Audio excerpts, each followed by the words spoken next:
About Pakistan. Let me ask you about the things that tie you to Pakistan.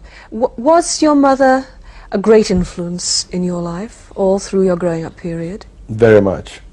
She was a great influence in terms of her views about life, politics, and even in sport. She was a great influence, and she gave me a lot of love. I was very close to her. If she was such a central part of your life all through that period, it's terribly difficult, I suppose, even now for you to not forget her, but to put her aside, put her memory aside. You know, but you see, as a Muslim, I accept death. I mean, I know that, you know, everyone has to die, and you accept it, and I would have come to terms with it much easier. But I think what left a lasting effect on me was the fact that, you know, she could have been saved. It was I mean, had it been diagnosed early, it was a straightforward operation, and she would have lived. But I think what I could not come to terms with was the pain in which she died.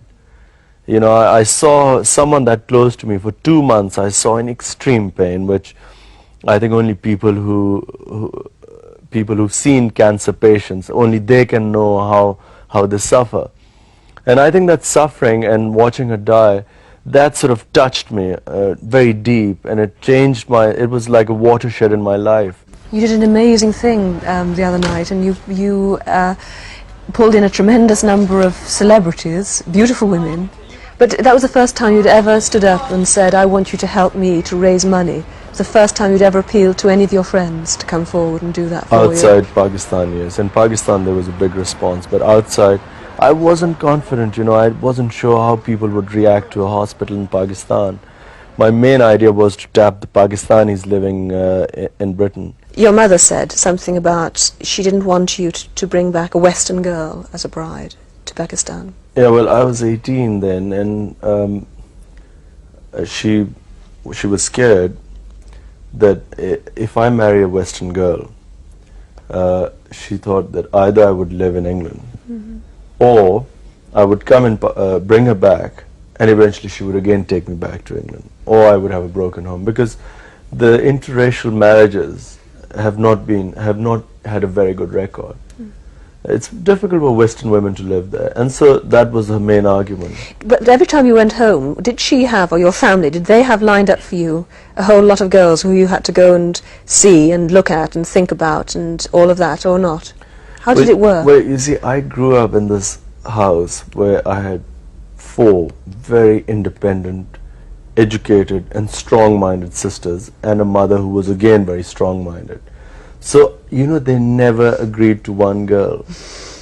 I mean, I never remember that, you know, recently my sisters we had all my sisters who all over the world, we got together recently. And they started giving me hell. Why aren't you married? You know, you're getting old and all this. So I had to tell them, I said, look, have you ever suggested a girl to me? And yet, you see, the public sees you with a long line of very beautiful women, ranging from Emma Sargent, Susanna Constantine, Denise Lewis, and they think, how do they handle it? I mean, how do the women you've known handle the fact that you will probably one day go back to Pakistan and have an arranged marriage? You probably will do that still.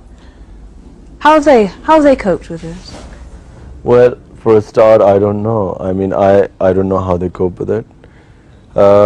Most of these people you're saying are not really my girlfriends or anything. They were just friends.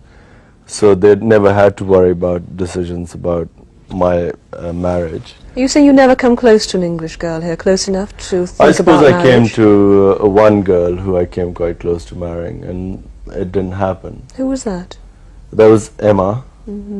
And then, you know, since then, I haven't even thought of marriage.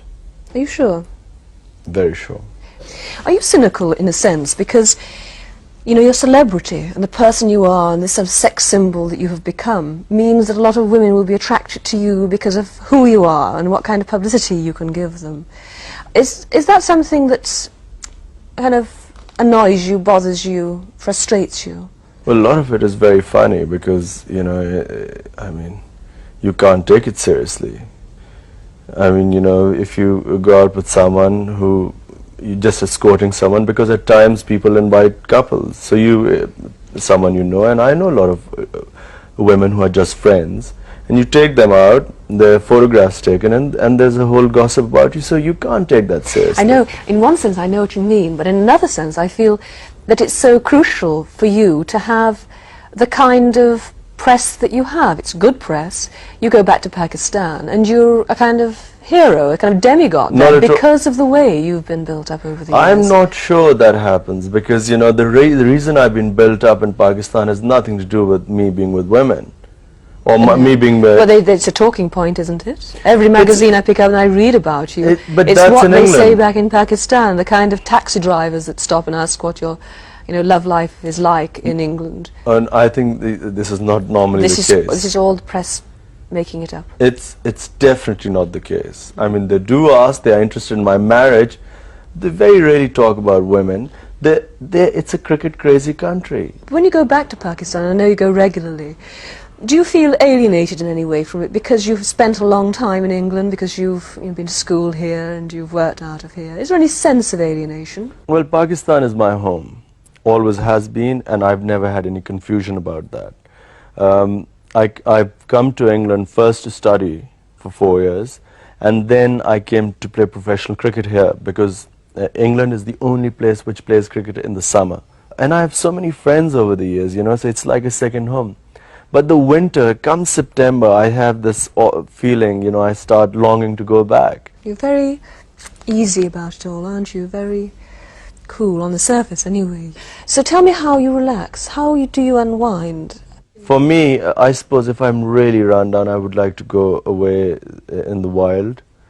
Just camp out for a while. I think that probably relaxes me more. It sort of, if I'm really run down or I'm drained mentally, I think that probably gives me more energy and staying power. It sort of vitality. I'm again fresh again.